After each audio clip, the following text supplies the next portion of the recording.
Hi, I'm Brad Browning, relationship coach and so-called divorce geek. In this brief video, I'm going to reveal to you a powerful method that will save your marriage today, even if you're the only one trying. I'll teach you how to rewind the clock and build a connection that's so powerful that your spouse will break down and apologize for ever questioning their commitment to you and your marriage. It doesn't matter if the romance, passion, and intimacy are completely gone, because now your partner will be fantasizing about you, and they'll find ways to reignite that intense sexual and emotional chemistry that's been long forgotten. And it doesn't even matter if your partner said they wanted to get a divorce, because now the lifelong bond that you share will be so strong that they'll never think about leaving you again. Now I have to warn you, the longer you wait, the more likely it is that you'll continue making the same 3 marriage-murdering mistakes that are pushing you and your spouse further and further apart. So watch this video until the end, and you'll not only learn how to fix these mistakes, but you'll be able to stop the toxic arguments once and for all. And you'll bring back the kind of love that you felt for one another when you stood at the altar and promised to spend a lifetime together. Now, I know this may sound too good to be true from where you're standing, especially if you've already tried everything. And to some extent, you're right. It's not going to be easy. A marriage isn't something that can be rebuilt overnight. But if you continue watching this video to the end, I'll give you the tools you need to stop the bleeding and begin to rebuild the bond with your spouse. After that, it's only a matter of commitment, patience, and hard work. And if you really, truly love your partner, if you really want to build a marriage that will last a lifetime, then you won't even think twice about putting in the effort. If you're still skeptical and you're worried that your marriage is beyond saving, let me tell you briefly about Emily and Andrew, a married couple that I worked with a few months ago. This couple would engage in violent screaming arguments every single waking moment, even in front of their 7-year-old daughter who couldn't help but to beg and plead for her parents to stop. In fact, Emily and Andrew's arguments were so intense that their living room looked like it had been hit by Hurricane Katrina. And when Emily thought things couldn't get any worse, Andrew told her the most earth-shattering words she'd ever heard. "It's over," he said.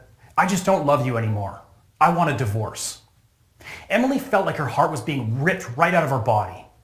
She had tried everything in her power to stop the impending divorce. She begged, pleaded, and even bribed Andrew to stay with her. But of course, this only made matters worse, and Andrew was ready to move out of the home they had spent 6 years building together. Emily was terrified because she was about to lose her husband, her family, and her entire life. It was at this point that Emily came to me for help, and that's when everything started to change. Suddenly, there was no more bickering, no more sleeping in separate rooms, and no more vicious attacks. Over time, Andrew began feeling this weird, uncomfortable loneliness when Emily wasn't around. He began calling and texting her relentlessly. And finally, after 1 month of using my marriage-saving advice, Andrew begged her for forgiveness, apologized for ever questioning his marriage vows, and said the words she thought she'd never hear again. "I love you forever and always." Now, I could go on for an eternity with stories like this, but at this point, I'm sure you're wondering, what did Emily start doing differently? How did her marriage go from being on the brink of divorce to what it is now? And how can I do the same for my marriage? Well, the first thing I did was to tell Emily about the 3 marriage-murdering mistakes that were preventing her from having the relationship she'd always dreamed of. So listen carefully, because you're about to hear information that most married couples will never know about. Marriage-murdering mistake number 1, believing that you can talk your way out of a marriage crisis. Like most people, you probably think that in order for your marriage to thrive and flourish, you need to communicate better with your partner. While communication is obviously important, a lack of communication is not what's responsible for killing your marriage. The thing is, you've been trying to communicate a dozen different ways with your spouse since the first problems arose. But have they worked? Has anything you've said worked? What you need to do is completely transform how you interact with your spouse by using what I call my immediate impact actions. And I'll explain exactly how that works in just a minute. The second marriage-murdering mistake will probably shock you. Right now, you probably think you need your partner's help to save the marriage. You assume that unless your partner's also willing to put in the effort, it's game over. Dead wrong again. The reality is that you don't need your partner to be involved in the process of rebuilding the marriage. In many ways, it's actually better if you take the first steps on your own. This gives you time to rewire your spouse's perception of you and rebuild attraction on a subconscious level before they become aware of what's happening.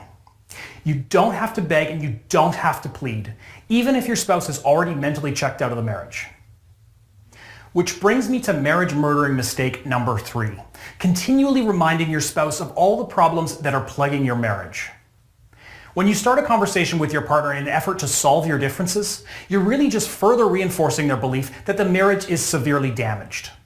Over time, as this happens more and more often, these negative interactions will force your spouse to feel bitterness and resentment.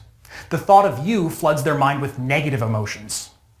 What you need to do instead is suppress their negative memories and make them focus on the intimate experiences they enjoyed when your relationship was still in that magical phase.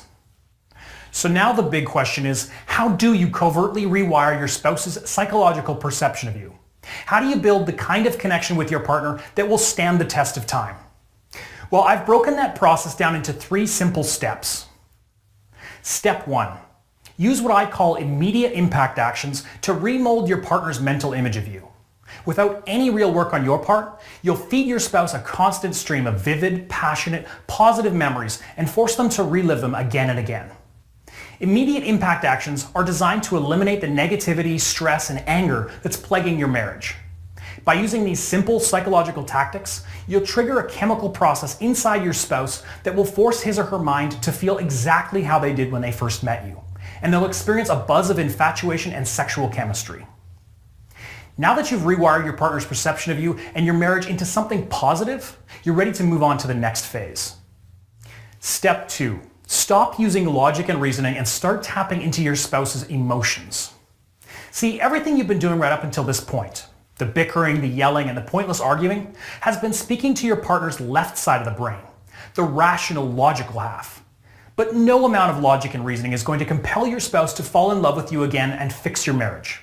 In fact, trying to reason and argue with your partner is only going to help you sign those divorce papers even sooner.